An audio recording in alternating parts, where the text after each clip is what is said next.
Bonjour, bonsoir. Nabatou Azota Labiso sur télé24live.com. Ezalinga wana Jili Poyalama, Alain Kindeki, pape des Réveils Toronto, Canada. Et puis, invité Nabiso Aza en ligne, Monsieur Roger Kiangata, Canada, Ottawa. Donc, toyende tolobaki chaque dimanche, toya kapolo masolo ya mboka. Na biso Congo, biso mo tozomona makambo ezoleka na Congo, donc yango tobaki tokobanda koya pona kosolola makambo eza na mboka pe ba o baza na ida kopesa babengi bapesi na numéro na biso ndenge ezoleka wana ezali 001 416 877 0966 pona mutu alingi a intervenir. Donc voilà, titre totier yango na tomona ki na ba réseaux sociaux ndenge bandeko na biso ya IDPS babundaki, donc bato balobi pe faut kolobela ngo parce que ezali comportement moko ya malamu te, donc kobetela ngo sete pona kokitisa pe mitema ya bato po bato mingi tuti sami na makambo wana oyo elekaki ya komona parti na biso ya monene o biso nyonso toyebi IDPS et comme maintenant niveau wana yango tolobela ngo. Donc les titres lelo urgent base ya IDPS et Panzani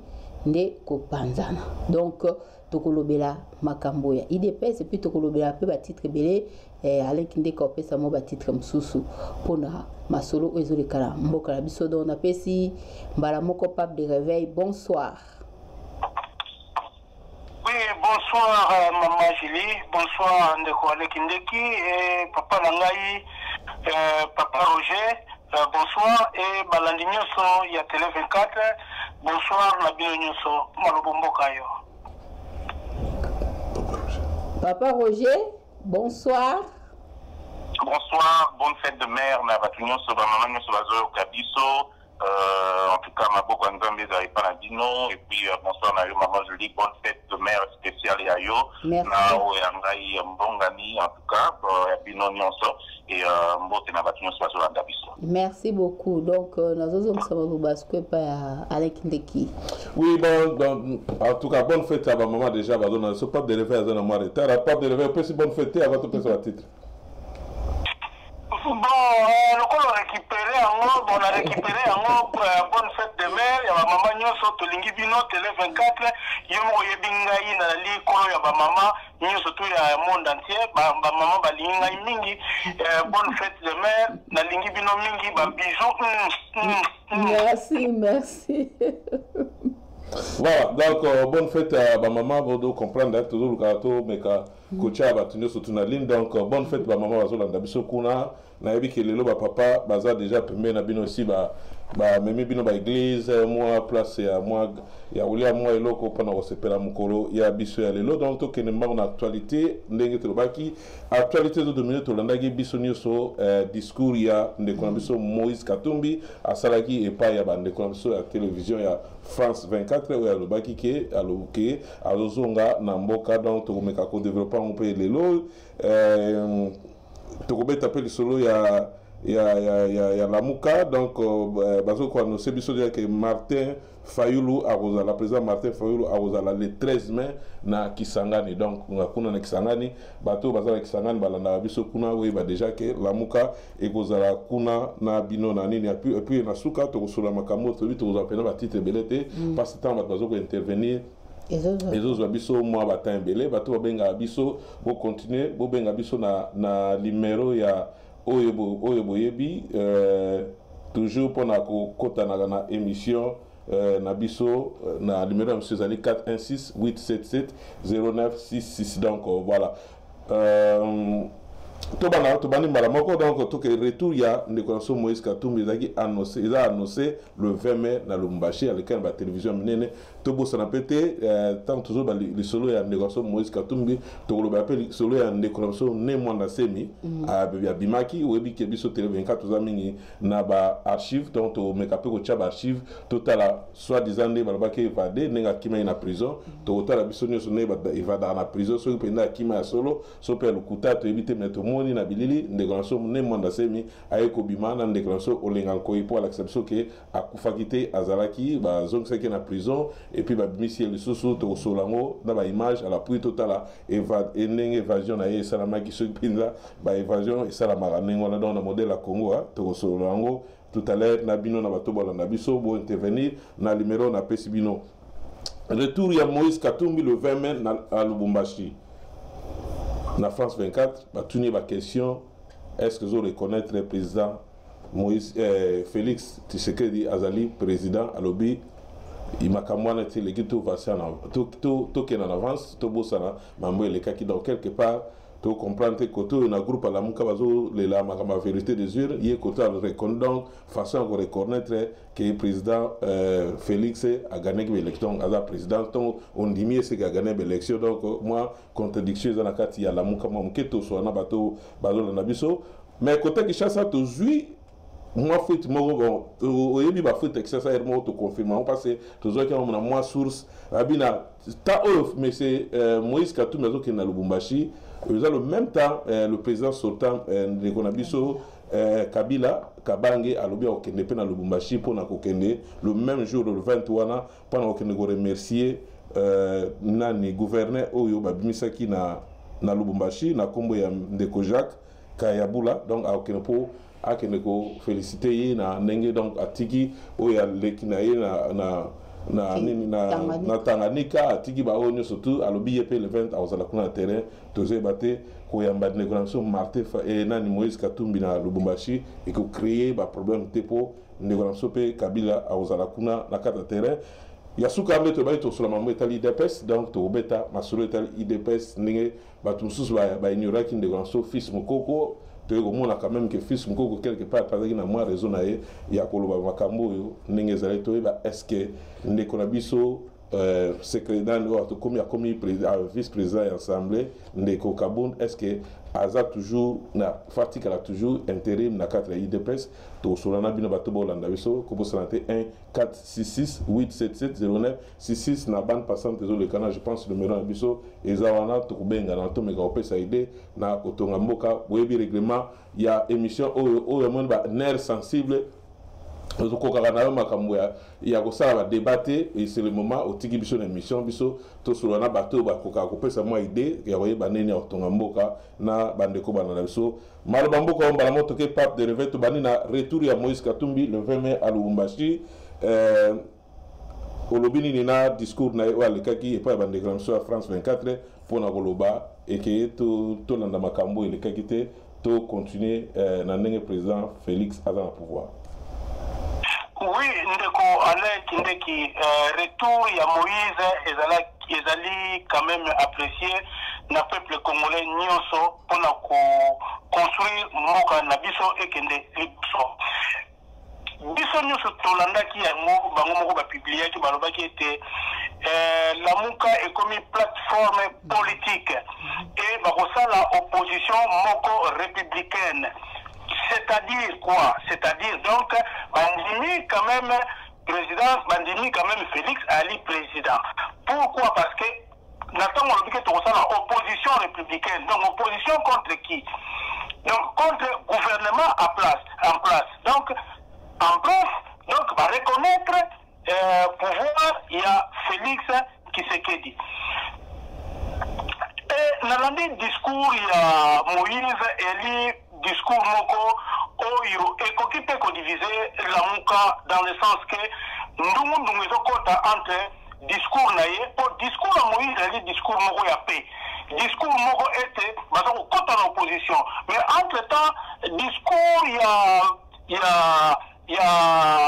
Martin Fayulu ali discours moko oyo azali ko réclamer toujours urne naye que ye azali président. Mais Nathan Azoko Azali président, mais Azoko contredire Nabamo Moussou. Parfois, Félix, il faut démissionner. Mon Nathan Azoko a démissionné. Donc, Azoko reconnaît que Azali président. Mais Nathan Azoko déclaré sous ma urne. Nathan Moïse pas Azali Koya, il y a même Dali coordinateur, il y a la Mouka. Et donc, on peut savoir Malamouté. Parce que Naouti Kolobasiko était azali pe na rendez-vous azali pe na azoproposer akende kisangani na compte ya Lamuka. Bon, na cadre ya ye coordinateur to Moïse tozala prudent et moyen toloba discours ya Fayulu na Moïse ezali te, mais tomekana pour le moment Moïse poko azali coordinateur totala discours na ye ndenge aza kokende mpe arrivé na ye et tozali kosalue arrivé na ye na Lubumbashi mpe na mboka ya Bokoko, mboka na biso ya Congo, azala le bienvenu na équipe na ye mobimba. Donc pour la ngai so tolobi to kota muzino ezali tokokota na muzino mpe tokopakola e tokopasola mpoke maloba omboka yo. Papa Roger Babamboka.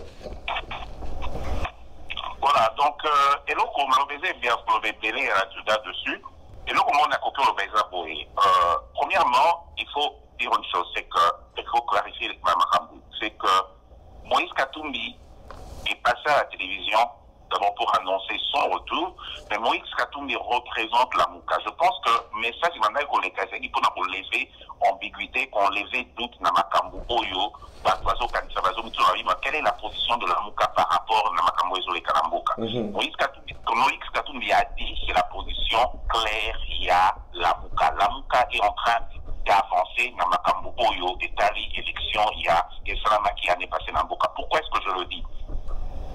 Premièrement, il faut aux Zonga, la réunion et Salamaki dernièrement à Bruxelles, et je pense que Salamaki entre le 21 et le 23 mars. Ok? Si vous vous rappelez, dans la réunion, tout le monde s'attendait à ce que la déclaration vraiment, il y a ma cassier, ma condamnation, ça va pas, le babalobité, ils sont toujours continués la vérité des urnes. Malheureusement, la déclaration finale, là-bas, ils n'ont pas parlé de la vérité des urnes, et les mots, et bien, dit ma casse, que non, la Moukeza est sous plateforme électorale et commis plateforme politique. En ce qui concerne position par rapport à l'élection, en ce qui concerne position par rapport à Félix Tshisekedi, ils n'ont plus rien dit. Mais les Badani, par exemple, documents et bini, documents d'ailleurs on les a très certifiés, c'est-à-dire documents, il y a brouillon, il y a déclaration au Gassalaki. Dans le brouillon, il y avait deux points très importants. Le premier point c'était ceci, c'est qu'il disait qu'il condamne l'élection d'Engele Kaki. Il condamne aussi le fait qu'en dépit à Maramdeng et des Kaki, il y a eu des accords de partage de pouvoir qui se sont faits contre la Constitution. Ça, c'était dans le brouillon. Deuxième point dans le brouillon, ils ont dit qu'ils prennent acte. Ils prennent acte, il y a déclaration, il y a proclamation, il y a Félix Tshisekedi par la Cour constitutionnelle comme président. Il faut que le bâtiment, ils prennent acte, ça veut dire quoi? Ezabongo, Tondimi et Laurent les Mais la dernière minute, Baye va changer communiqué. Ils n'ont plus donné ces deux points-là. Parce que Kakana, Bissotolongwe, sous plateforme électorale, c'est comme une plateforme politique. Pourquoi est-ce que ça s'est fait? Parce que dans le fond, en fait, il y avait réellement deux camps dans cette histoire-là. Il y a le camp Fayulu Mouzito qui sont très radicaux là-dessus, qui disaient non, tout le monde dit il y a le camp, il y a comment il s'appelle, Moïse Katumbi, avec un peu Moussa Niamouissi qui disait bon, tu sais quoi, it's okay, ça peut aller, on peut aller. Et le camp, il y a Bemba, ils sont en priorité un peu plus observateurs, on va sauter à la bon, position les Andengeni, ils sont nets, comme on dit, Nalinga. Alors, donc, le problème s'est posé là. Mais à la fin, si vous remarquez, après, si vous vous rappelez, après la réunion, Fayulu est parti. Fayulu est allé avec son point de vue. Fayulu, la déclaration, point de vue, mais si Fayulu ne parle pas en engageant la Mouka, parce que Fayulu ne peut pas engager la Mouka à la milito parce qu'il n'est pas président, il n'est pas parole à la Mouka. Il y a un président dans une année et demie, je pense. Ok? Nandenge Basali pas présence tournante à Bangouana. Mouto a engagé normalement les lots, la Mouka, les Moïse Katumbi. Donc Moïse Katumbi est en train de parler en fonction Yandenge Bayokani. Il y a l'objet Nandenge Zali, non, la milito en avance. Mais Fayulu dit que tu as avancé tes vérités des urnes. Alors, conclusion à Likambo et Zanini, na observation entre Salia et Makamuni Zoleka, et ça dit que Nandenge Tozokende, on va nécessairement arriver à un point où au monde que finalement, ce sera difficile de parler au nom de la Mouka parce que ça sera comme un animal avec deux têtes. ok, on va se kenebo, on va se kenebo. Surtout parce que Moïse Katumbi a zonga na Kinshasa, parce que Moïse Katumbi a zonga na Congo, a zonga récupérer ses partenaires popularité Oyo, jusque là n'a pas prouvé. S'il peut prouver à son retour le fait qu'il a cette popularité là, qu'il peut réellement voter de Mélapé Fayou, ça posera problème. Alors là, je dis quelque chose selon l'observation d'Angaï, selon l'observation d'Abisso Menet aux autres les Nango. Donc, il n'a pas encore que vous allez vous rendre compte que la Mouka, petit à petit, va se désintégrer. Voilà, merci.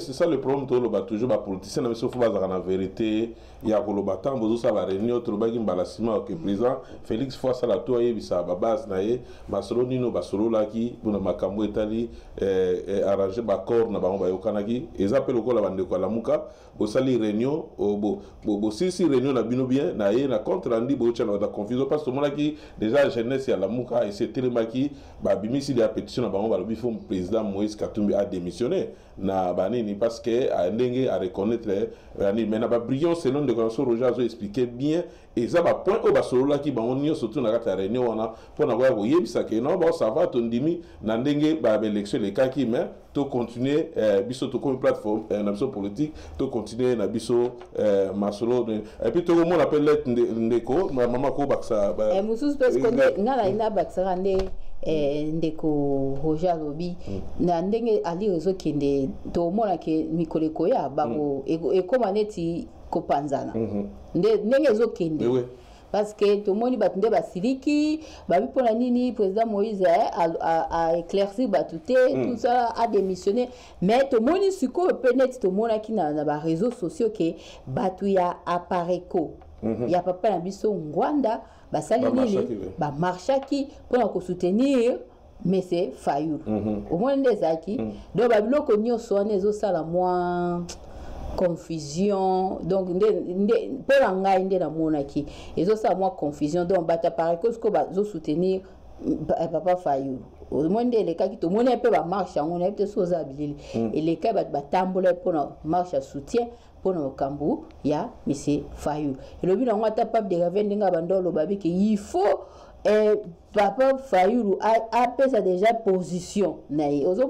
Parce que Ali aux États-Unis et que bota ba donc ba président belé comme confusion na bangonio sona so bataille la muka tête. Voilà, merci. 001 batouazal banda 416 877 0966 pour nous intervenir dans l'émission. Bande connaissance politicien tant bozo part na binoboye ba peuple ndé mutazo souffrir na makambo ni surtout na ba marche na mebele peuple mutazo no dezo mon ndire ba intérêt mingi za intérêt personnel tant au côté ya bande kona biso il y a des personnes bato ba ki biso tuza parti pris tout l'examiner tuza parti pris to yaka poto sur la mamu etali mboka tant bosali kamboya bo expliquer ba tunenge zali quelque part mettre un déclaration Moïse Katumbi à l'obaki li kambo ndenge ba solo la na réunion na peut pas de rêver soko baksani le temps bato bande koto la ba intervention susu eza na ligne soko go baksani na mamu etali ndeko Moïse Katumbi na ndeko Martin Fayou. Oui, ndeko wale omoni politique oyo biso za kosala na ebité ata to konyola mikanda est-ce que to za respecter ba corps oyo to ali kosala nde yango problème ne oyo et ça la biso pasi politique na biso ça la biso pasi même ata constitution na biso omona ba komi makamome to ko respecter yango te na tango bakota ka première réunion balobaki nini bazali ko prétendre que bon la muka comme plateforme politique. Bayo ko sala décision na bango bayo ko kuta na lisusu. Basali annonce na bango moko. Basigné ba signé accord. Soki ozali des accords ko signé te. Soki ozali na accord na ndenge ba yokana ki te comme plateforme politique et puis chaque 3 mois on va changer leader moko à la coordinateur. Le roi peut mettre la télévision. Continuez pas de rêver. Le roi peut mettre la télévision. Soki ozali na désaccord consigné. Bon on va signer l'accord wana. Batangeli public. Comment pas basala ki ba réunion na bango ba bimina ba YouTube to moni yango partout na Congo basepeli kuna mfumupa kuna Moïse kuna Yigwe basepeli na Congo na bango nyonso mais boni boni na bakor wana na tango balobi ke vraiment tokende na kati ya parlement tokende kobunda kati. Ok, pas de toi intervention mon ligne avant de continuer. Tout le monde est bien à partir d'Ottawa. Allô, bonjour. Bonjour, mon nom c'est Alphonse Yema, j'appelle d'Ottawa. Ok, oui, merci. Yeah. Bon, attends, on a vu émission en cours, du moins, on a dit qu'il y a 11e minute là. Voilà, tout ça, tout au bandawi. Oui.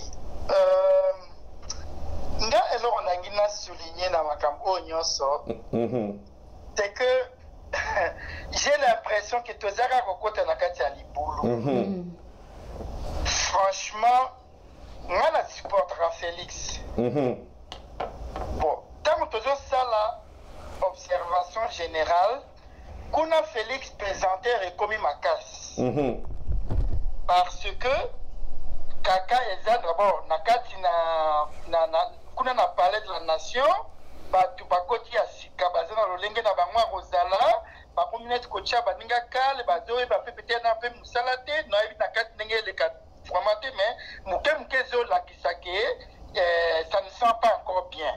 De l'autre côté, et pas même de l'autre côté encore, en face toujours dans ndenge ba ke coalition wana batu na Kabila balingi ko lâcher morceau te. Donc, ceux qui n'ont cliqué en premier ministre, c'est à résoudre yango. Franchement, au Kabula gouvernement, n'est ce qu'il y a un fonds de libérer un roi. Au batu basi balé bamboula balé bas 80%, après ça bango cash kaka 20%. Ça c'est un côté. Et donc blocage des jeunes à moto, passage soi-disant qu'envier, qu'on voit que la rapé bien ma banga, sans savoir, sans se rendre compte, bitombani na zo comme na monde là nous de s'adapter. Présentateur Yami Balé. Nzambe ali misanga na za génération. Ya bato ba nyokwa minangwanda. Esika tata wana chelo corona ye ngai soki zei te somo. Je ne sais pas pour là parce que jamais je peux avoir confiance à lui. Mais ton moni na diaspora awaki plusieurs fois sika ya chaki le kolo bongaka difficilement. Papa Botala depuis 2014 étant babandi, donc à 2013, peut-être 2014 plus précisément. Et il a fait même un moment, il y a un maïs, je m'excuse de citer, parce que tout ça, la communauté n'a pas so, Panzi de son dengue à mouketi, diaspora côté désordre. La carte à désordre, wana, vous voyez que c'est un politicien, oh, bazana nous m'avons s'adapter. Comment déjà entre vous prenez entre Jean-Pierre Bemba et Moïse. Franchement, Bazak n'a pas s'accommoder contre Kabila. Mais quoi qu'on partage le pouvoir dans la passe. Martin Fayoulou Ndenga Zawana, pour la maille, Azaki Moutou a se contenté, Minitoyo a consolidé parti naï. Azwaki chance balancer bakolo pouvoir baniba récupérer. Moïse a déjà montré ba signe nyoso pied, il lui a cédé pour voter. Comment qui on t'a donné pour 2 ans. Maintenant là-bas comme il kopanga ndenge a réveillé Kouiloukuna a remplacé Fayoulou parce que toi on a moté puis politique ça pas c'est ce qui par région d'origine par tribu d'origine il y a leader. Azui Morsone na Kinshasa, Azui Morsone na Bandundu à s'efforcer à consolider en haut. Bemba Mokola Rosa occasion. Yaro Mbimisa Moutou, donc monter stratégie Moussousou à Rokabela Fayoulou, terrain na endenga après que wana desayi ko defisa. Donc imbroglio et aussi là les lotés tant baké zorkola mutulokola papa Mobaki. Ce qui peut évoluer très bien, biso ba la génération ya tokanga baka IDPS, on l'adorait, on l'écoutait très bien à RFI, mais il n'a jamais réussi à faire ce qu'un homme qui n'a pas le diplôme a réussi. Il peut parler bien français, il peut vanter ses diplômes, mais il n'a pas réussi à mettre le docteur en droit dans le pouvoir. Et donc c'est un homme qui a une personnalité très forte. Je ne le vois pas, l'alliance au Bazak se recomposer. Donc, c'est combien de minutes vous accordez? Voilà, donc on continue sur ce question de 3 minutes épuisant déjà. Ceux qui ont l'émission, pour les amis, tout le monde tapé, il y a IDPS, je pense au Bengi, tout le monde lui met un peu sa priorité. Voilà, donc pour nous conclure, tobimi nano na auberge te. Moi mutu na ngai naza mutu IDPS depuis kala, depuis 1991. J'énumère bien ma difficulté en face. Mais au lieu que je suis sous Bassois, c'est même le pire. Moi, pas forcément parce que Naza Moutoula Bamoté, mais ça ne m'inspire pas confiance et ce n'est pas pour rien que Moïse a Azomiko s'appelle Mobimbarakati. Dans ce qui wana peut-être, il y a toujours une révélation, ils ont prié, qui wana. Bon. Les Congolais ont toujours des secrets. Mais en philosophie, on dit les secrets, c'est une force. Mais tout ce monde là, au 15 jours, oh, Moutamona qui tel endroit, parce que le Congo a Zali, à Célébino vidéo à 1 heure. Oh, Moutamona qui tel Rwandais, à Célébino grand discours. Mais on n'a jamais vu ces miracles-là venir. Merci beaucoup. Merci beaucoup, papa. Papa Roger, au Baxini Nalikanisi, papa Namsota autour. Je pense que na comprendre, il dit que la situation peut se compliquer de plus en plus. Na sens que peut-être n'a interprété ma BT, mais que sérieux exact et na makamuezo les cas. Je pense qu'il a tout à fait raison dans l'observation sur le plan politique. Comme on dit, encore une fois, comme j'ai toujours dit, je ne vais pas prendre la parole pendant longtemps, exact, c'est difficile qu'au politique nécessairement sur des bases, sur des standards réels au monde à la mobilité pour tout ça, l'analyse clair. Et on a comme tout ça, l'observation. Tu vois, c'est-à-dire que, comme tu l'as dit tout à l'heure, les accords ne sont pas respectés, les gens n'ont pas, honneur, il y a la honte politique, la honte d'État, alors les choses ne se passent pas correctement. L'accord, le rapprochement entre Martin Fayulu, Ndekorabiso, Napaparabiso, Mbanda, moi je me pose vraiment la question. Pour moi, c'est, encore une fois, à mon avis, s'il y a réellement rapprochement. Je n'ai pas vu quelque part que Martin Fayulu a déclaré qu'il y a un rapprochement. Les hommes politiques se parlent, ils peuvent parler entre eux, bon, pour voir où ça va aller. Est-ce qu'il y a réellement rapprochement? Mais s'il y a rapprochement, je pense que ce serait une erreur stratégique. Ça, c'est point de vue Nangaï. Parce que jusque-là, Ndenge Papa le dit, Mwanda, Makamunaye, on ne sait pas, ils ont ramené une équité. Je respecte beaucoup Batapareko, je pense qu'il y a un travail qu'ils font, mais quelque part, il a raison pour laquelle Batazo a adhéré en masse à Nikamunabango. C'est pas assez de critiquer. Il faut donner aux gens une vision, une direction. C'est pas assez de dire, oh, le peuple doit se lever, le peuple doit se prendre en charge. Ça ne doit absolument rien dire. Et ça, on va en français, slogan, mon creux. Il faut donner des directions, une stratégie, des tactiques et tout ce que tu veux. Jusque-là, ça fait 15 ans qu'un bande à part, je n'ai jamais très bien compris ce qu'il veut, et beaucoup de gens n'ont jamais compris ce qu'ils veulent, alors c'est difficile d'adhérer en masse. Donc, pour Nanga, s'il y a un rapprochement entre les deux, c'est vraiment une erreur stratégique de la part de Fayulu de le faire, et, parce qu'il a une base populaire sur laquelle il doit s'appuyer à continuer Nango, et pendant la somme, bon, on a mis tous les abinons, oui, quand on va pendant la poigne, tu commences sur sa place, on a le temps, matin de construire, tu vas dire, tout le monde a papier, texte, Nzula, oui, Ndeko Pele Vango, Moïse, très, Ndeko, Moïse, ils ont rebellé, va commenter là au temps, mais ceux qui m'ont dit, ils ont tout côté pour la. Tony ni pas de réveil tout sur sa place na yo pour la mambo italine de ko Moïse et puis tout kota na makambo italine de Konabiso ne monde asima total nan évasion nenge salamaka na Congo na évite sur évasion za randé nini bazo pour me na cortège bamsuzo bozo la moto bo sala bo je pense to landa image après intervention ya pas de réveil malbamboka.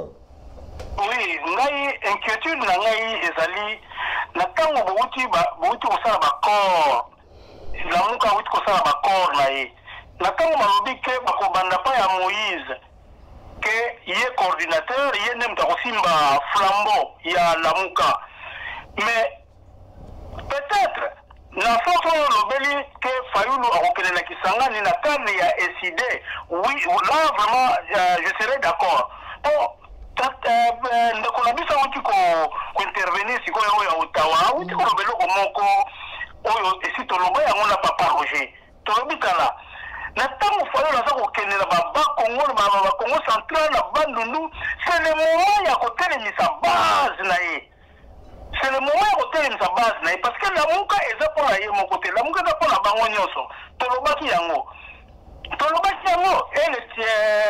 Papa na wuti ko intervenir sikoyo awuti mpe koloba yango mais oya lamuka ekomi siko confusion entre Moïse azali komema penda lamuka na ndenge oyo opposition républicaine plutôt ke bakota na kati e bakende kobunda mpona bango mpe bakota mpe na kati ya makambo yango ko ya gouvernement mpona 2023 mais soki otali langage ya ndeko na biso Fayulu ezali au contraire na Moïse. Mais maintenant la question c'est quoi est-ce que natango papa na biso Fayulu aza kokende na bamedia aza kokende na kongo ya lamuka to na kongo ya ECD parce que kongo ya ECD eza kobima te mingi ezali kolobaka ke non nazali kodéclarer toujours vérité des urnes or que tant wana ese elekaki à partir ya réunion na bango ya suka oyo bakomi déjà na plateforme politique donc tant on continue la plateforme politique na tant on lobby ke bazokota déjà en opposition républicaine et comme déjà l'union il y a des vérités des urnes et comme déjà par terre vouloir ou pas et comme par terre parce que sur le lobby on décortiqué dans la langage wana donc c'est ça la réponse donc en tout cas ce n'est pas la peine à faire la vérité des urnes voilà ce qui a aucun kisangani loba na cadre ya ECD na cadre ya hôtel sa parti mais ce qui a aucun la contre la muka est commis désordre parce que bâton flambeau pour le moment est commis Moïse Moutou azali kosimba yango donc entre temps la contradiction na bango wana yango ne okopasula ekokabola la muka po Moïse aza pe na batu na ye na Congo et na Kinshasa nani pe aza na batu Fayulu pe aza pe na batu na ye na Kinshasa bota la bagarre entre bango de langage donc ils ont vraiment donc ils ont kosimba même pas entre les deux camps donc il m'a dit que bazoli ko ken la voix moko ya okabwana pour le conseil ngana koloba ndeko na biso mpanga munu Fayulu ngeke mpanga bwala ngai na préféré soko kene kisangani Congo central kende na kombo ya ECD tout pompe Moïse alobaki yango soki yena tango bakoya na Francis Kalombo peut-être bakobana na cadre ya rassemblement po bango mpe baza mpe na plateforme na bango ya rassemblement baza na bango babosana te Fayulu abosana te ezaka na teke baza na lamuka non baza na ensemble pour le changement bango baza na ensemble pour le changement oyo ya G7 baza na yango na kati Fayulu fatia bango na mutu lelo mosusu mpe Moïse akokende kotala na cadre ya G7 na bango donc il faut ayeba ke na cadre ya lamuka ezali pe cadre ya G7 oyo ensemble pour le changement ezali Fayulu fatia bango na mutu déjà ndenge ye mpe aza na ECD na ye Moïse mpe azali mpe na G7 na ye ensemble pour le changement donc bakeba sinon division ekokota na kati wana eloko na ngalo bakaka yango wana mutu na mutu azosala effort na ye entre temps azobunda na cadre ensemble na lamuka comme conseil na opesa yango wana merci venir à lamuka yango tozomona mais ndenge ezokende ezopesa biso ya basigne de temps déjà que tant bosali réunion bobimi oyo ekomi peut-être deuxième fois bozobimisa message oyo bosololaki te donc ça ne va pas tomona oloba oyeba bayebisa boloba na bino ke tokabwana boloka poto yeba policier congolais balingaka te koloba ke nga na longwe baluka kaka eloko moko esalaka ke bapanzani ondire na incompréhension esalamaki parce que voilà barévélation eyotobima je pense que président Martin Fayulu faut bosala eloko moko bosepesa bana eza peuple nde moto azokufa soki boza pena l'intérêt bana Congo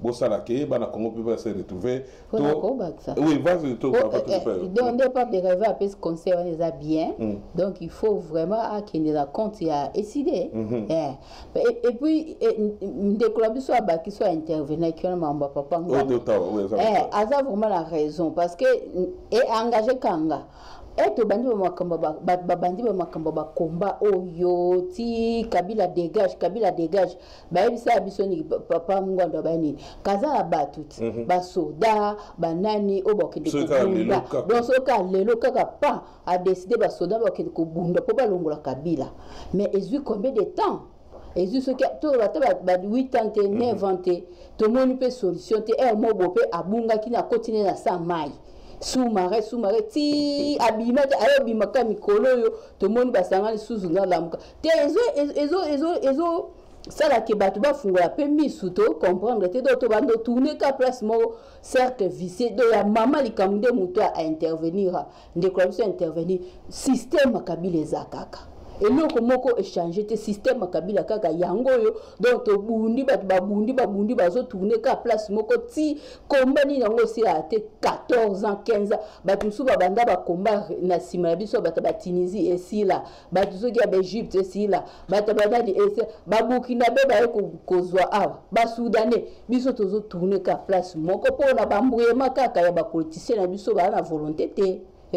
Merci to ko maku de place sur la peau après moi na semi to suki awa na kambo itali la muka bato ba olanda biso banda 416 877 0966 pour intervenir dans l'émission au sein lokola ba ndeko so bazo sala ne moi na semi évasion ayeko bima enande ko na biso olinga nkoi to ta image nanu ndenge ndeko na biso akimaki na prison soit disant évasion bino mobotala na image botala wana na ochela bino na moisson et puis tozonga na plateau awa poto meka kosolola yango.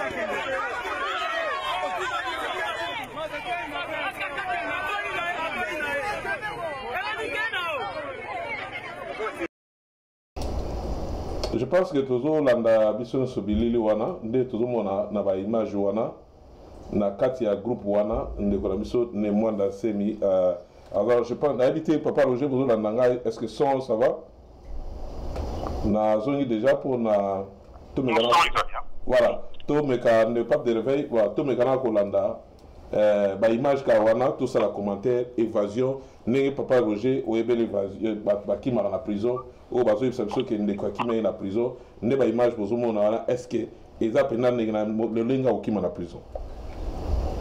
Bon, la sur les questions Marie-Zali qu'on sous-entendre qu'il y a eu quelque part un arrangement dans cette histoire, voilà. Peut-être que c'était un scénario monté. La évité ce questionnaire moi là, je pense que c'est ce que tu essaies de dire. La vérité c'est quoi? Cette histoire, je pense que ça c'est un mystère que personne n'a jusque-là a pu élucider, c'est-à-dire que sa vérité à Makambo, Ndenge Zalaki. Déjà, comment ça s'est passé? Ndenge Batamba Yaki n'a pas arme lourde, Babeti Massasi, Babeti canon, na nini na prison Makala. Bisson se trouve dans la kin, Bisson se trouve dans la tour, na kin, Ndenge Kini, Zalindenge Kini, comment? C'est difficile à Kinshasa de pouvoir, pour que ça arme lourde, Botambola, na Mogoya, na Makala, et puis il faut voir Makala comment se protéger. Donc c'est déjà quelque chose de très bizarre. Deuxièmement, Moutazo qui m'a azotambola naïe, azotike naïe. Voilà. Donc je pense que c'était une histoire qui est quand même assez bizarre.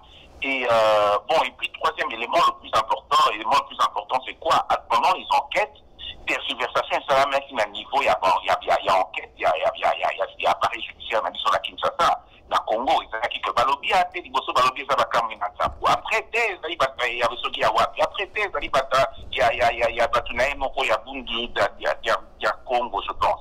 Ok? Alors, finalement, il fallait savoir, et est-ce que c'était qui l'a fait? Jusque-là, tu es baraté. Et puis, Batango, Bakanga, Banani, il est banatité. Alors, bon, donc c'était vraiment une histoire assez bizarre, et jusque-là, je peux vous dire que enquête, ou un amour, la Congo, tout ça, il y a eu une conclusion de l'enquête. Est-ce que conclusion enquête, on est bima, quelles sont les responsabilités? Bon, à promettre dit sur les lots que ça sera à Rolobaté, il va parler que dans 2 mois, ok, il va répondre à toutes les questions possibles dans 2 mois, et il a dit que pendant qu'il était en cachette, et en cabale, disons, je dirais, au moins, à Monaki Boissy n'a été, à Monaki Bana n'a été, à Monabandeko n'a été, donc il se cachait quelque part. Bon, est-ce que l'on sait exactement quels les détails qui se sont passés pour y éviter? Alors, encore une fois, le Congo est fonctionnant en standard, c'est difficile de pouvoir savoir comment les choses se passent, mais total là, tout cela est dans 2 mois. Peut-être il y a comme responsable public na Congo, Bango Moko, na appareil judiciaire, vérité. Peut-être qu'il y a une vérité, on va dire, bon, oui, peut-être il y a surtout de l'aide pour 2 mois. C'est tout ce que je peux dire. Merci Ndeko Davina de Bruxelles, Ndeko Baolanda Biso, Maman Bibimbo, bonne fête à Maman Lelo, to Bazolanda, Maman Nyoso Bazolanda Biso, bonne fête Nabino, Lelo, Eza journée Nabino, pape de réveil, Ponto que Moulaïté, Nambo Galapso Congo, Tomona Kako, Tomona, Tomona, Gédon Kiungu, Muta, Boma Batuna, Temba, Salabariba, Kamuyama, Ben and Dengen surtout, Gédon Kiungu, Azan na liberté, au Saranate, Nambokana, Azotambola. Nemwanda Semi, Balobike, Akima na prison. Moutou Akima na prison, Abimi, pesi epé grâce présidentielle, né de la Wana, bon, tu n'es non te Akima ndeni, selon, genou tout le monde qui a ouat, tout le temps, genou biso, côté saguier, et puis lobby na 24 heures, après 24 heures, missile, mais Moutou Akimi na prison, Akimi na inano, nini, photo et banan dossier, mais papa Roger Salobike, Alobia Olobana, on te tout à l'heure, dans 2 mois, tu au canal, Pioka, prisonnier Akima na liberté, Yokana, donc Abina Kepe maintenant dans 2 mois, na Koso, Anabino. Wana modèle à Congo, ndenge kenda reza passe mingi. Papa pape de réveil au vaccin du protocole de la mambo Italie UDPS. Oui, na mekaki kolanda président ya sensa. Mais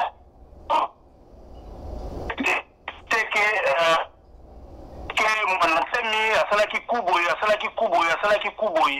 Mais eloko oyo na yeko retenir alobaki azali na dossier vide. Dossier naie ezali vide.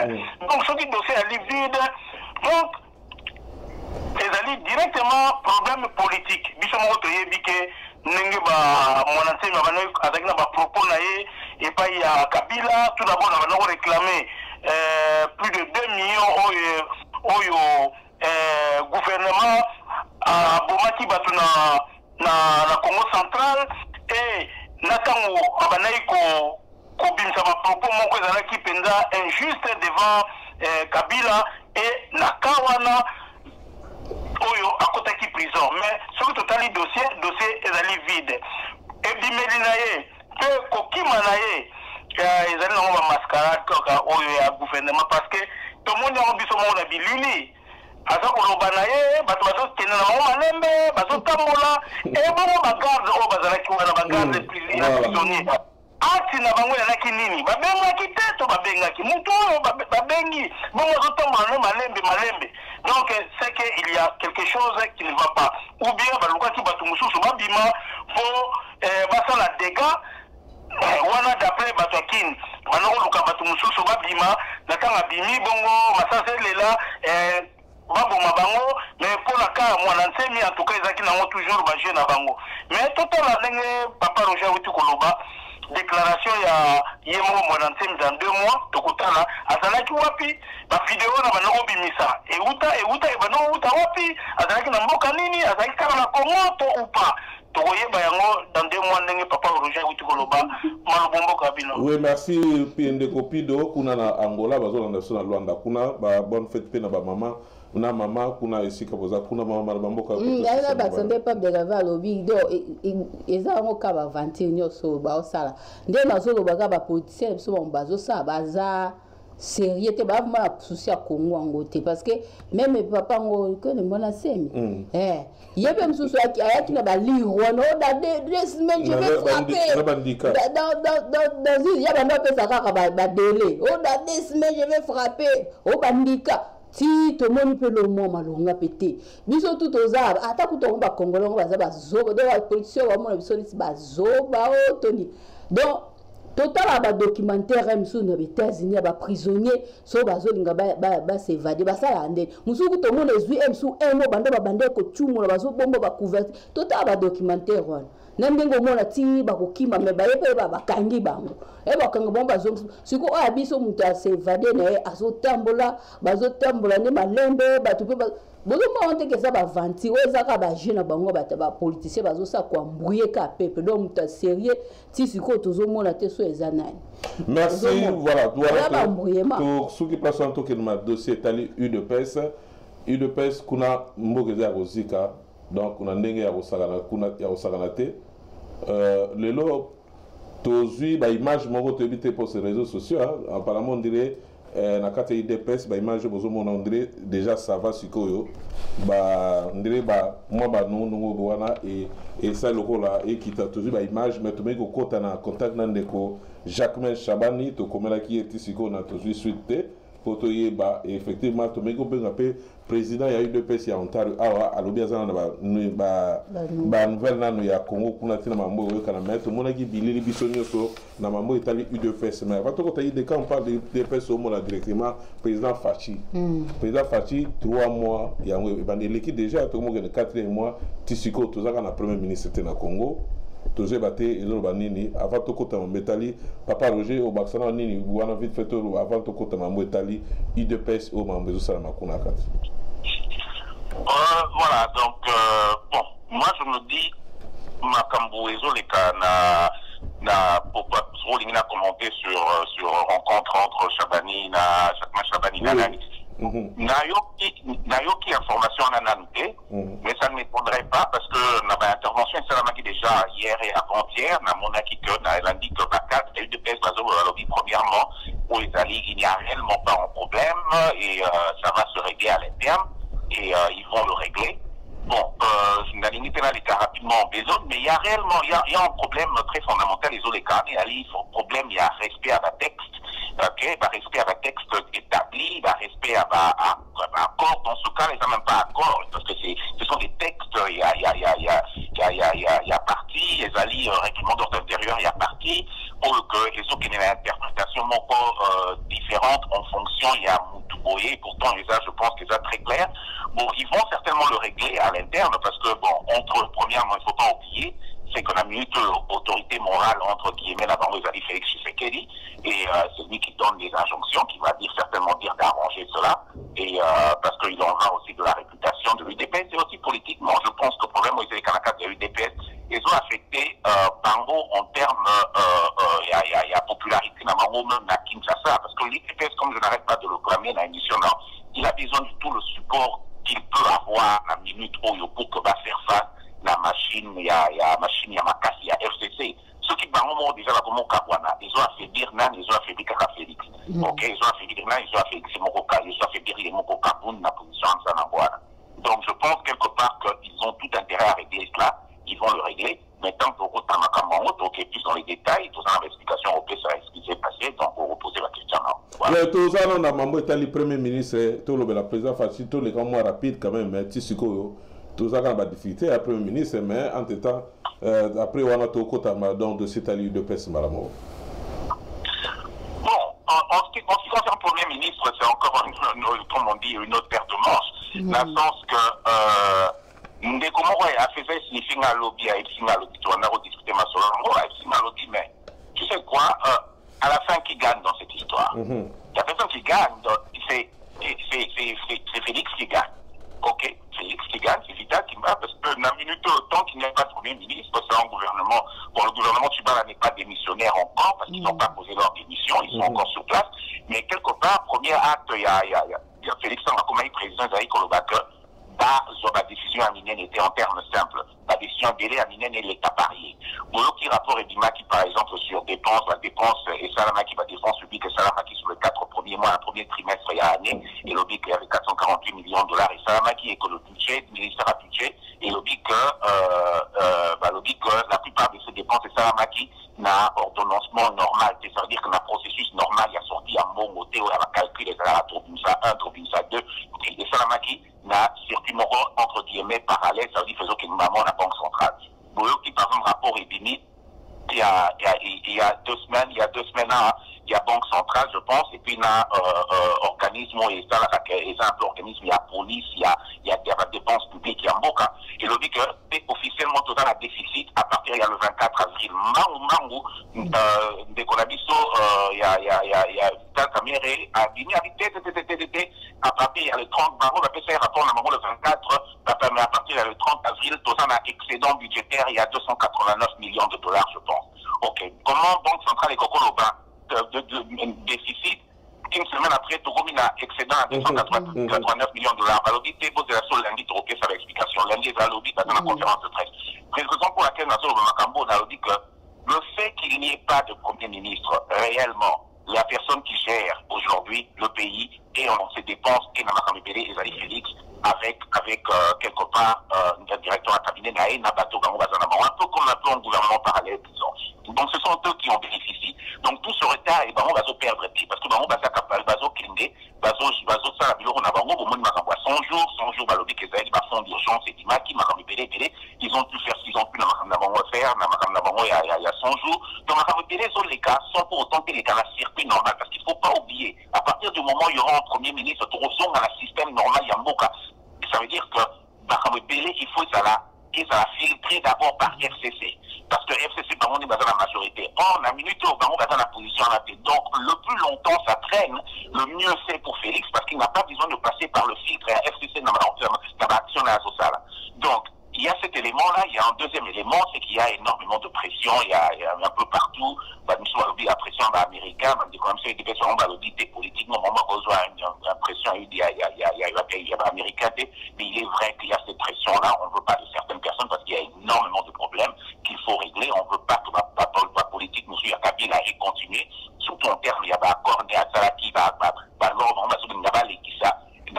y a taxe, il y a mine et tout ce que tu veux. Beaucoup de compagnies minières ne veulent pas de ça. Et ce sont eux d'ailleurs qui avaient un peu mis l'eau dans le vin pour que Bonto Solana, Félix, pour qu'au moins Nassolo et Kenasson sont sous. Donc il y a beaucoup d'éléments qui entrent en ligne de compte.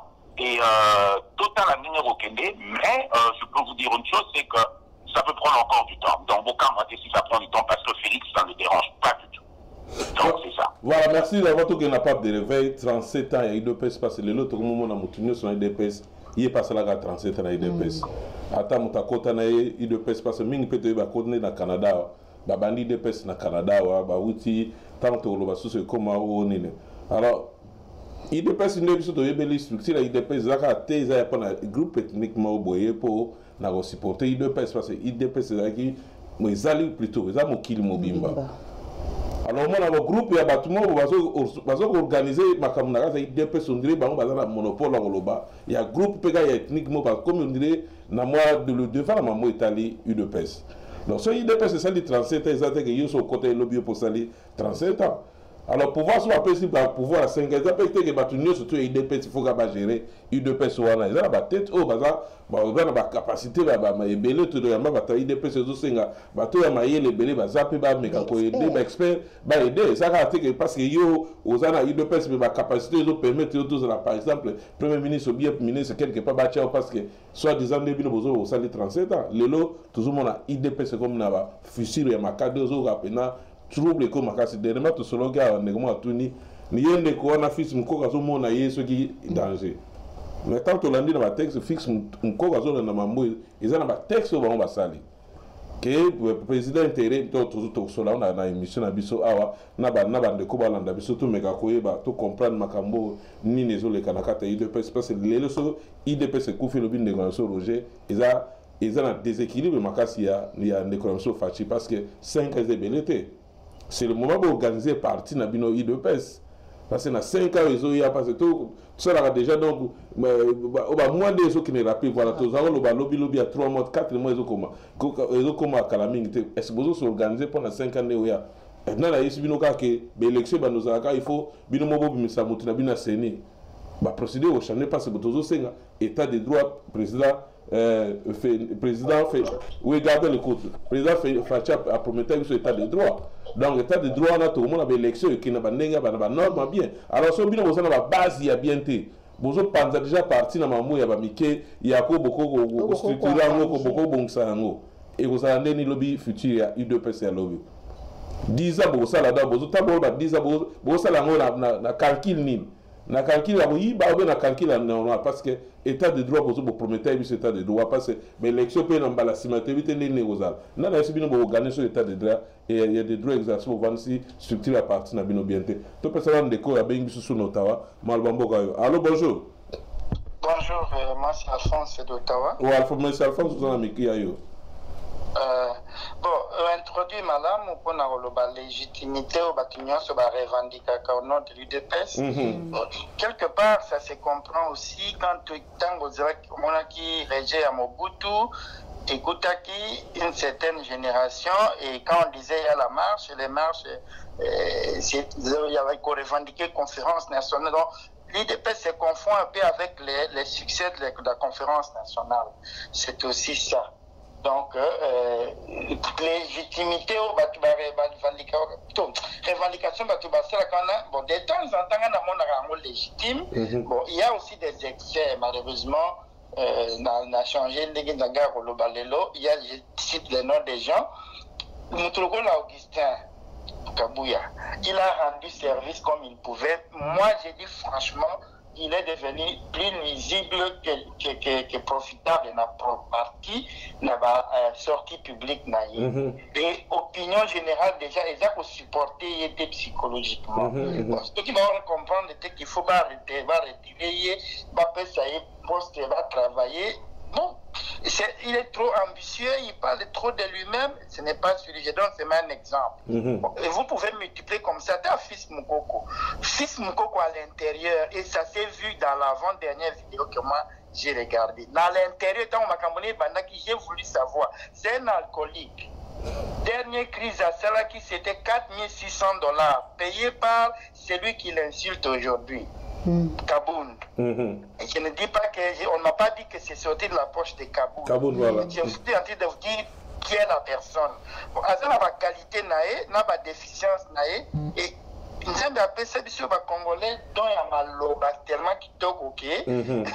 Quand il sort devant les caméras, il commence à décliner lui-même, ou il commence à attaquer certaines personnes.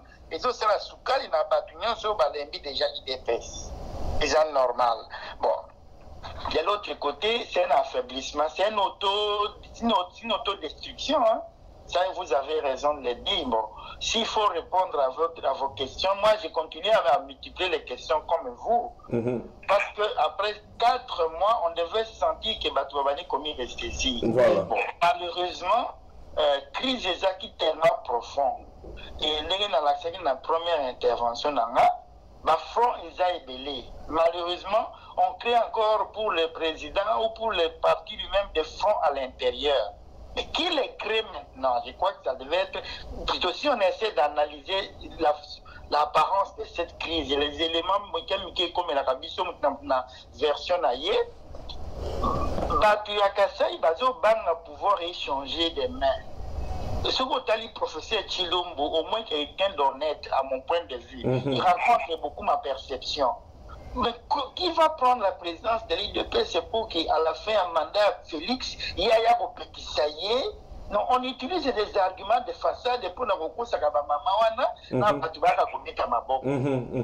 et le vrai enjeu, c'est que cause un monopole et un contrôle et un parti, étant donné que basé un pouvoir, donc ma nomination est allée, et chacun va placer ses gens, et les a accusés déjà. Il y a remarchandé, tout simplement visite, et pas il y a Félix. Il y en a qui demandaient de l'argent, et les airs avaient dénoncé, et des dénonciations se sont suivies. À Toronto ou à Kancha, on a cité des noms dans l'IDPS. Ça veut dire, mon frère, pour notre point de vue, homme congolais, parce que j'ai pitié plus encore. Est-ce qu'il y a un moniteur dans le boulot, c'est que quand moi je vois les gens qui supportent Fayoulou, ça va me torter. Mais l'argument, comme même pour nous supporter, ça n'approche même pas de nous convaincre. Fayoulou allait faire quoi de la mieux la position de Félix Menito. Toute notre souffrance n'a conclu peut-être plus ou moins comme ça. C'est que tous les gens ont manette ont sauté. Mbalo banganga, bapé saka pouvoir. Bayambi bambanda mi bali. Poti a comme les sang. Donc ate kelbiso lambandenge moko Félix na Kabila baza géré par l'américain la manière dont on a été sinon tout ça comme il benga muté de pèse les ali sont muté to etc mais au moins et moko batubami général comme défini moi je le dis on a soutenu moi je les soutiens Mais la manière de l'arrivée au pouvoir était tout obscure, que je ne sais pas condamner parce qu'avant lui, ça ne s'est pas fait. Je ne fais pas être plus exigeant que ça pour lui exiger, pour dire qu'il fallait renoncer. Alors, comme monseigneur Massala, une grosse tourde.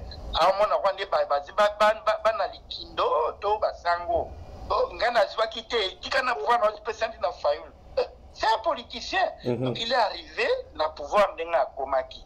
Parce que il va au pouvoir, il va viser américain cette fois-là en guerre avec l'Union européenne.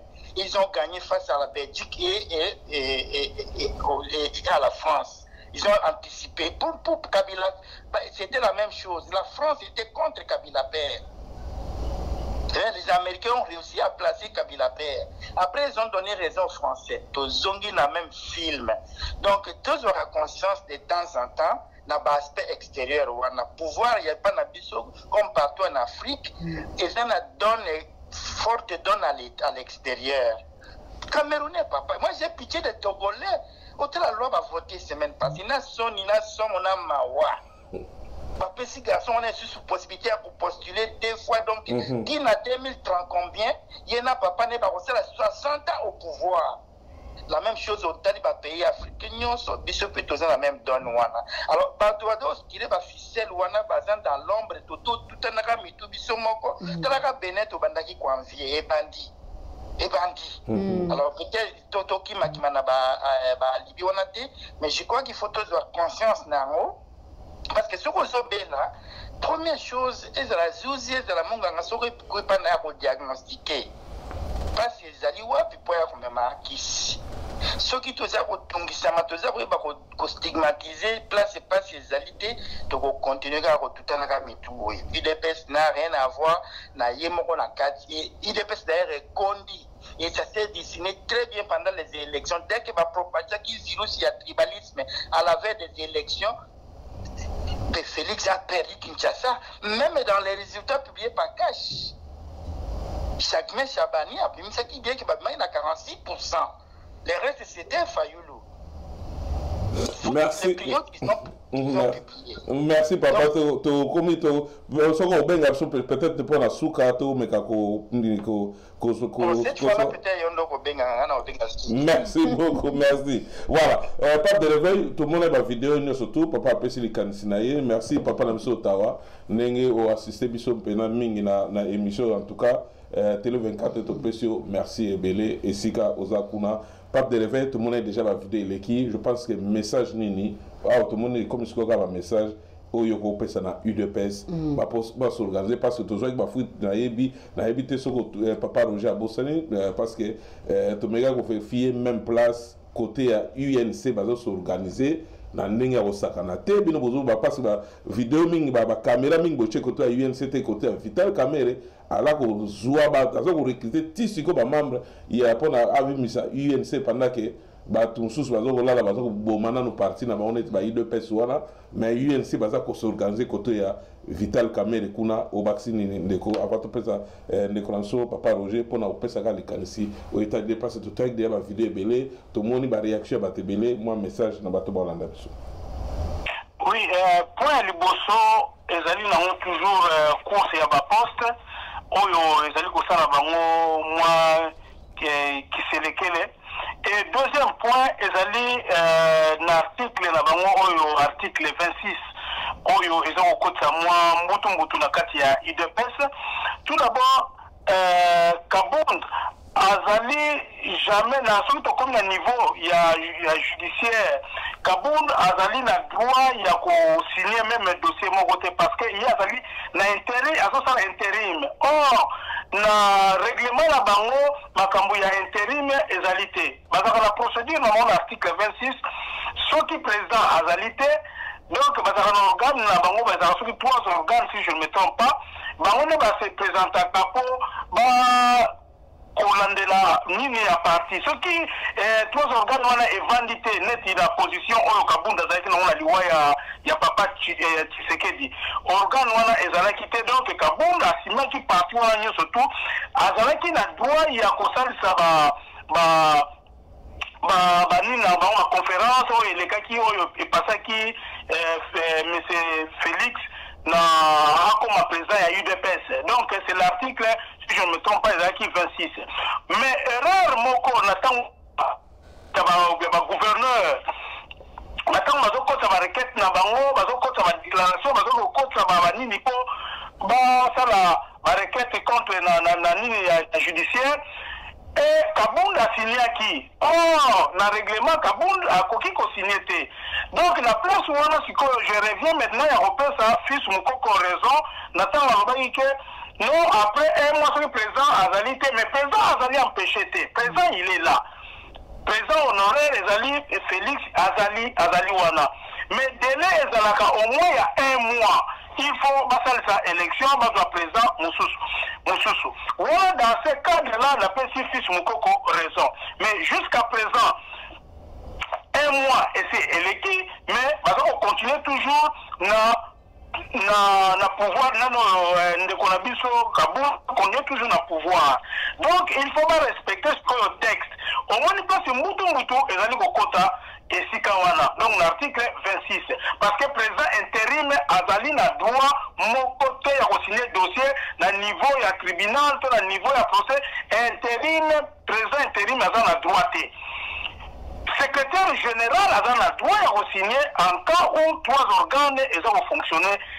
Wana, secrétaire général Azali n'a droit à assumer. En tout cas, ce qu'on a fait l'erreur, bataille des pères, Balimbi Sangaï, pour na tali texte wana te mais ndenge na yebi ezali ndenge wana na article 26 mais intérim président intérim aza na droite ata muketo kitato maka na koto na lope sa fils mukoko moi raison mais eloko ezosala ngai pasi bango ndenge baza koloba ke 37 ans oyo babundi bongo babundi eloko bamoni pasi na tango bapuisi koyo mbisi yango nyama yango oyo ya kokabola bazali kowelela nini commissaire des zones des alliés, bien sûr, ma chef du territoire, bazali na lukute passer ma passe nini wana élection wana te.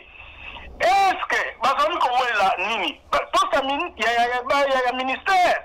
Donc c'est trop tôt, IDPS il faut changer méthode naie. Ce qui vraiment changer méthode naie te on est au coma IDPS il y a 2010 on attend ma commune qui papa tu sais que des lettres attend azalaki na hôpital que en tout cas état commune ngo il faut vraiment attiquer bonga na ba monsieur Mpouani au Belgique donc yango comme la IDPS na lire auto zali ko kende donc il faut passer à la prudence IDPS à la prudence à la bomoko ou bien Félix Yemoko azwa baton pour avancer bango pour IDPS kende liboso conseil na repesa bango bazala ini sans quoi bazali ko tinda parti mususu erene na Congo que population surtout bakima IDPS soki basali ne wana te IDPS akokimisa batu ebele population ebele maloba omboka. Merci na ndeko lelo za ba mama quand même hein to pesa ndeko so igeti neza na Londres kuna pe ba bonne fête ya ba mama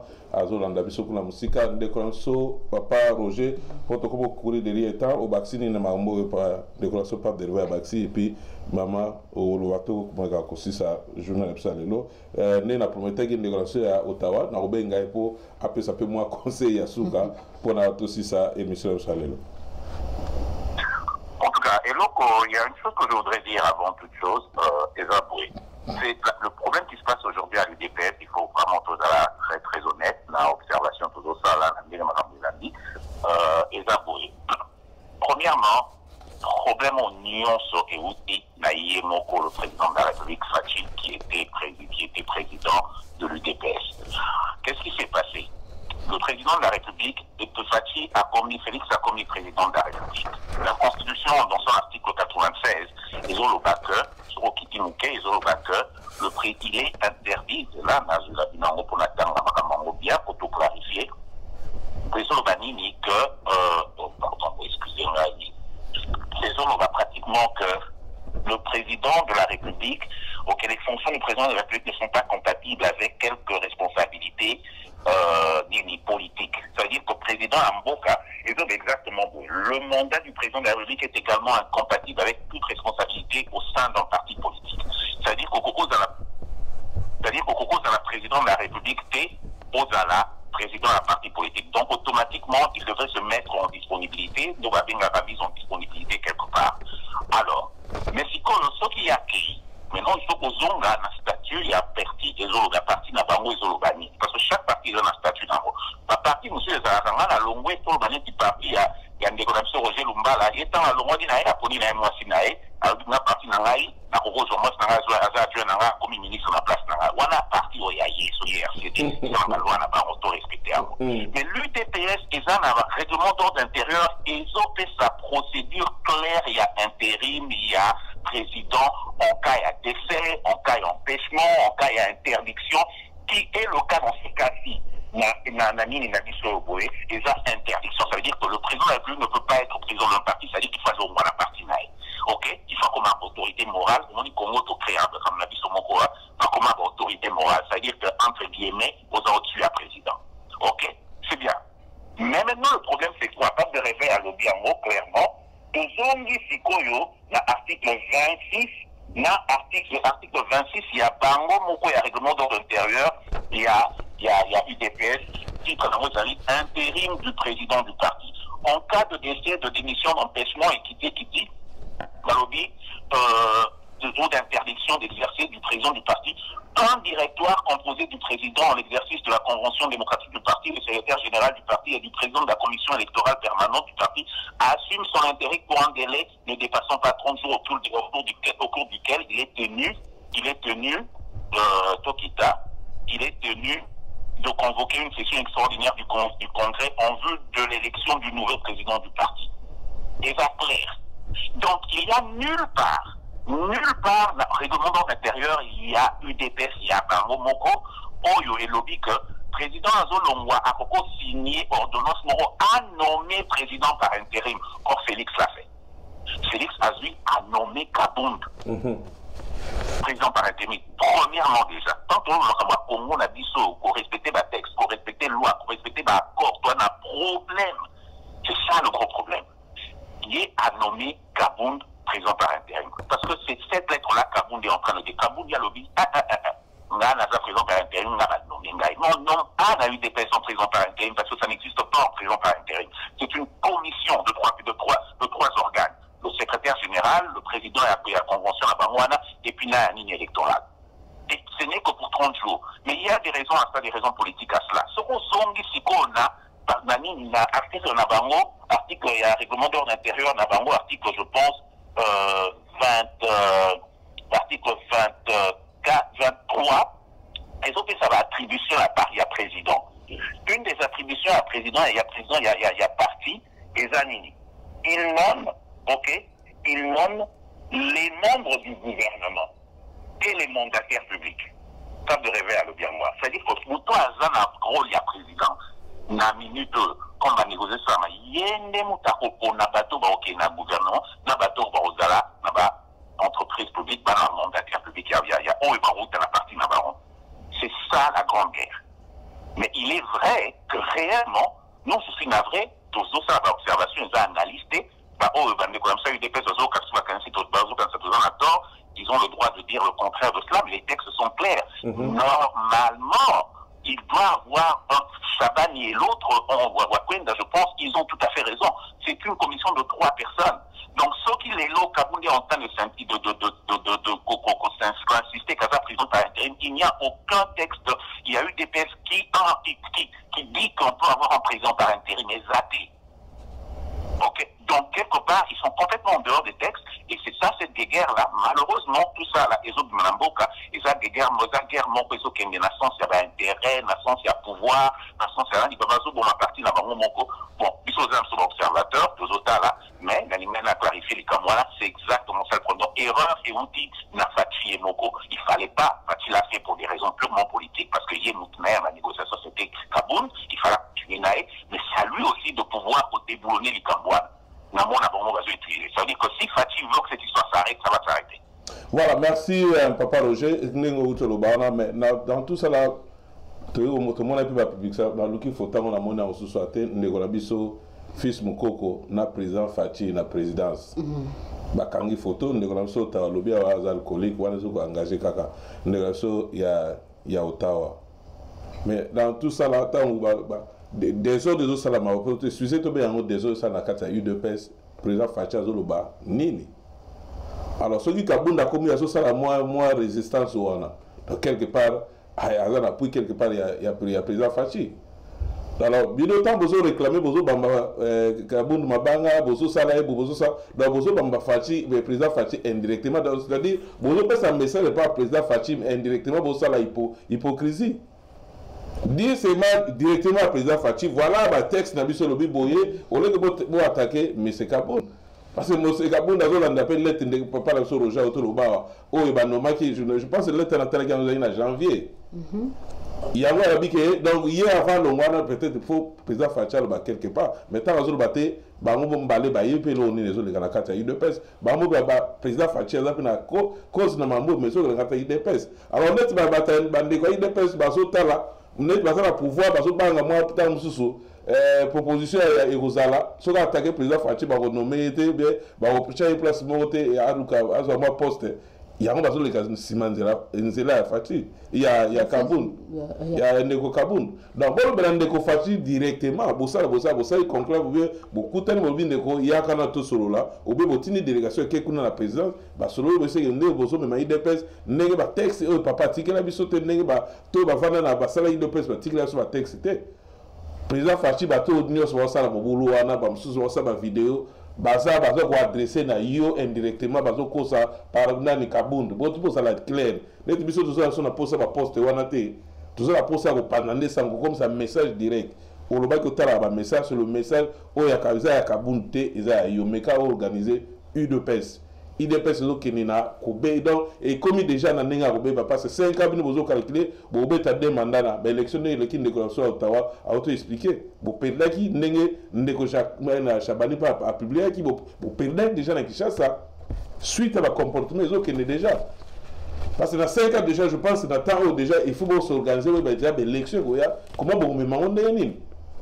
Est-ce que ma fille ou bien ma camion sur ma bébé dans ça la Congo non ça attend état de droit on a bandé le sous au loba qui état de droit je pense que l'élection tous les gars la transparent mutu na mutu o ya voter ndé obima donc bref na zo message mingi te to komi na suka ya émission na biso avant na pesa ndeko na biso pape de réveil apesa moi lilobana ya suka pour la soirée de l'eau. En tout cas, bandeko IDPS, bon pesa ka message ne na Ndeko Fachi. Je pense que Ndeko Fachi est mort lobaki, il y a ndi marane ba critique. Président Fachi. Président Fachi ndi marane ba critique, azane na problème na mutute. D'abord tika ko leka sima robeta na Kabunda batu ba makofi na sima guna mutabatu ayebi elote. Ndeko la prometa ki yo ozana ligne, je pense que oko pesa moi mon ayo asuka pona clôturer. Bon, on a ça qui est un peu fil à sujet, tout la des interventions, tout la ligne à sujet à sujet. Na ligne à suka pour autre minute pene comme na suka. Abi na dernier sujet bien sûr les deux. Na oyo pour moni européen ça ego édifier bien ego aider bande ko la msu bazana Kinshasa partout dans le monde pe ba Hollanda yo bazwa moi un pied na yo. D'accord, il y a trois choses na perception. Na 2 minutes kaka. Donc projection là, ouais. Bon, personnellement, ce que je vois, c'est que Félix a se fait affaiblir Mingna parti et le fait qu'on l'a encerclé pendant la campagne a réduit les DPS déjà, tant à eu pouvoir, à s'est fragilisé de l'intérieur. Maintenant, donc ces chances sont très réduites parce que la coalition ils ont garanti qu'on gagne les prochaines élections. Aversion, Tilelo papa. Dans génération, ceux qui sont Limbisa Mobutu, moi je n'ai pas encore réussi. Alors je ne vois pas que Kabila Lelo va voter Moutou Adana Kabila en 2023. Ce sera vraiment à combattre la saleté ou est difficile. Bon, deuxième chose, deuxième point à perception, probablement, prochain président Isaac Katumbi, méthode de travail, dans la déployer la corruption, il faut le dire, j'ai beaucoup d'admiration pour sa personnalité, mais sa méthode de travail à conscience, ça fonctionne bien à mirer à pauvreté. Il a d'abord le charme de sa personnalité qui est de simplicité. Il séduit facilement Batou. Mais dans la tchaka peu moyens financiers en jeu, je crois qu'il y a une chance d'aider. C'est de là d'ailleurs qu'il faut voir. Moi, Mouké, Dengezo Kolete na Fayulu, to défi Sakio, Siko, Biso, il y a une chance, il faut que nous mettions en Moko. Pour Fayulu, Siko, Azali tout le temps. Encouragé tout entêté par Mouzito. Avec ce qui est aux États-Unis, avec des fois dans la conférence, il faut faire comme tu sais qu'il dit. Même celui qui va faiblir, ou comment nous répondre. Et c'est pour ça qu'on dit qu'il sur cette lancée-là. Au craignant seulement que c'est dessiné, si jamais que donc si des tours élections, que Félix, si deuxième tour à Longita, à s'allier na Katumbi, comme il se rapproche un peu plus, et qu'on risquait que MLC à Kangami na Fayulu, et qu'on risquait que ça trop lisiblement, de manière trop lisible, division à Est-Ouest. Ça, c'est ma perception, d'accord, conclue d'Ingwana. Merci. Merci. Merci beaucoup, papa. Tous à la chaque dimanche, na émission na RK Kotibiso Lelo, pendant au Solama et Talimboka, na Télé 24. Donc, aujourd'hui, les sous chance à vous, moi, temps libre, les sous au Kotibiso sous Kagara, RO. Encore battre le numéro ainsi de temps en temps, dans un prévenu, en cours de l'émission, vous rappelez, parce que n'a pas par hasard. Et ceux qui n'ont pas mis avant, tout même en cours, c'est que nous avons mis au frais à sujet, nous avons intervenir.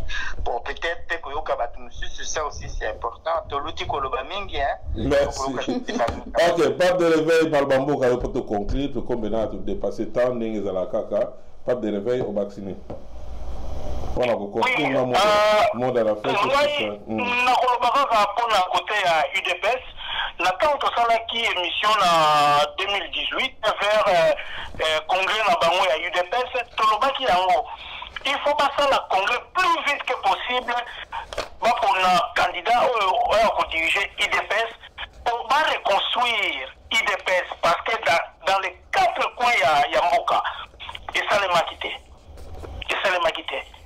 Mais tout le UDPS 37 ans à perdre quand même membre et belé.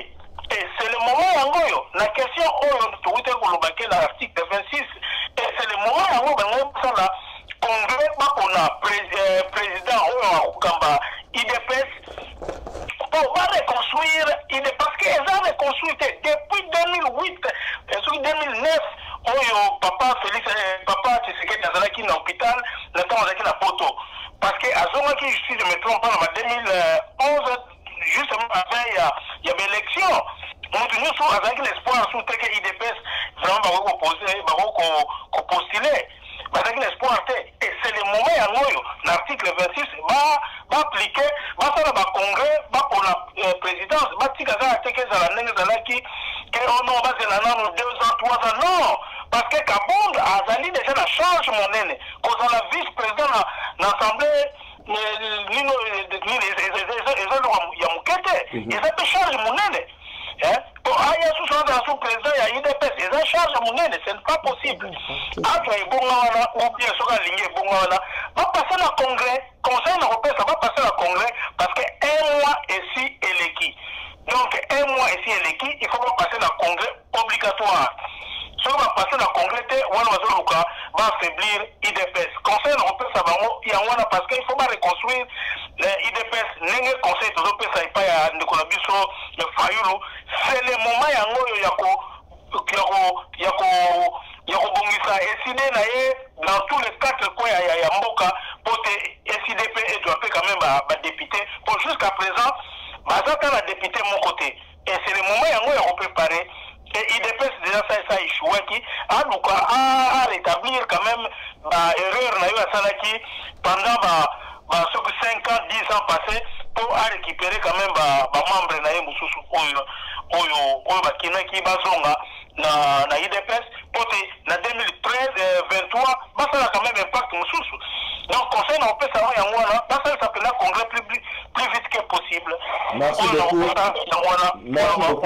Roger, 2 minutes pour toute cette émission.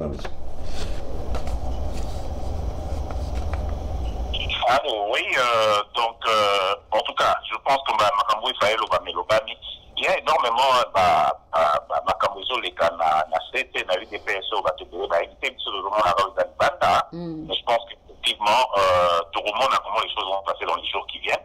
Mais ne pas rêver à lobby makambo à congrès. Bah écoutez, il y a une bonne raison pour laquelle pour l'instant ce congrès-là ne peut pas être fait. C'est la raison pour laquelle Félix a nommé, entre guillemets, alors qu'il ne peut pas nommer techniquement un président par intérim, parce que le règlement d'ordre intérieur est clair. Ok, c'est simplement qu'on ne veut pas que ce congrès-là soit fait, parce que le congrès ne va pas nommer un président par intérim, il va nommer un président. Ok. Alors, bon, il faut un président qui va rester certainement 5 ans ou quelque chose comme ça. Mais bon, 5 ans,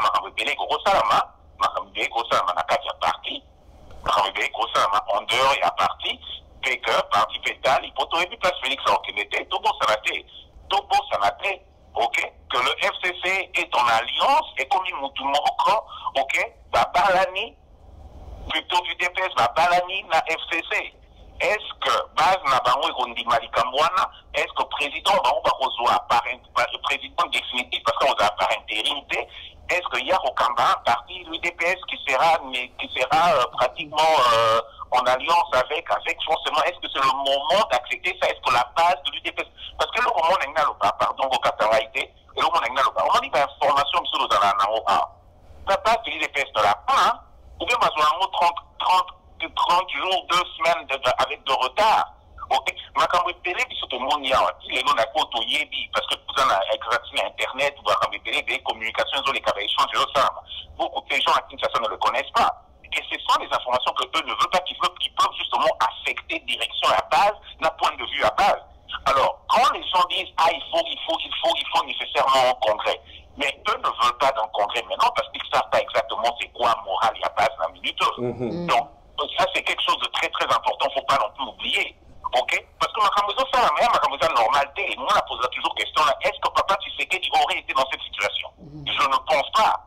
Or, n'oubliez pas, la plupart de ces combattants ne jurent que par Papa Tshisekedi. Donc, je sais que cette histoire de congrès, ce congrès, il y a une raison pour laquelle Gaboun s'appuie, sachant très bien qu'il n'y a aucun texte qui justifie le fait qu'à la présidence par intérim, il y a clairement qu'il indique, il le fait Balini congrès D. Parce que ceux qui bandit mini, voilà, il y a trois organes là-bas, il faut un congrès dans les 30 jours. Voilà. Merci beaucoup. Merci beaucoup, Ndeko Roger, Ndeko Pape de Revin. Merci. Tokomi na souka émission Nabiso. Merci na bato ala la Nabiso. Maman moi bonne fête la pesi ba maman tout batali biso lelo donc bozé belé la pesi modi maman iget inenza na Angleterre, Bibimbo, Toronto, Bamame Belé, Juju la Rose Verte, Toronto, voilà ndoi nanga Juju Mouloai. Donc, Zamba Pambra Bino Nyonso, et puis, n'a pas un message dans la bataille des pèses. Pour l'angla, il faut baser la maîtrise, arranger ma cambo, la brutalité, de collaboration, tout le monde, fils Mkoko, sala, non. À cause d'un peu de raison, mais à quoi on perd raison. Donc, vous avez un kimia, vous avez tout, vous sauvez parti dans le désordre. Merci,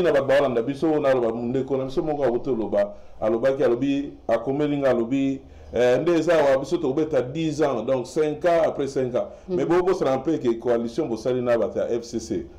Bango va perdre qui bozana bango pour bango apparemment bazana bino collé c'est le penza est-ce que baotika bino ça 10 ans tant pour de comme atanga lobi dans Moïse Katumbi à cause de la chance à Touro mais bongo FCC mo ko mi s'appelle mutpo balasima mi c'est so ya shadaret bongo tule go ya ba mi c'est sauter pour bango pe bazana ko moi ba nini bazo lia CC donc so bazo lia bino CC bazo ba bino CC ndeto molangi ndeko robero ko bimsa ba video muninga matina punda ka bimisa ngo abebisa ka réputation na ekaka dans la Katianine. Donc, merci d'avoir été dans la biso. En tout cas, il y a deux merci beaucoup conseil. Il y a madame, merci Nanding Batubaïbi, principe émission, au fin de la raté. Merci Nabino Soussouné Bozara, fidèle Nabiso, pour continuer à Nabiso Nengwana.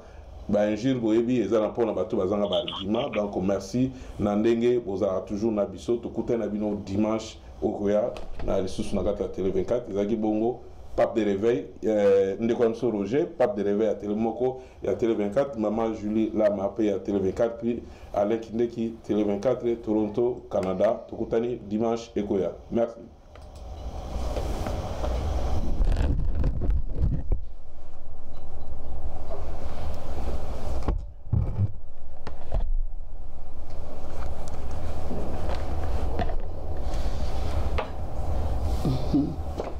Film Coco.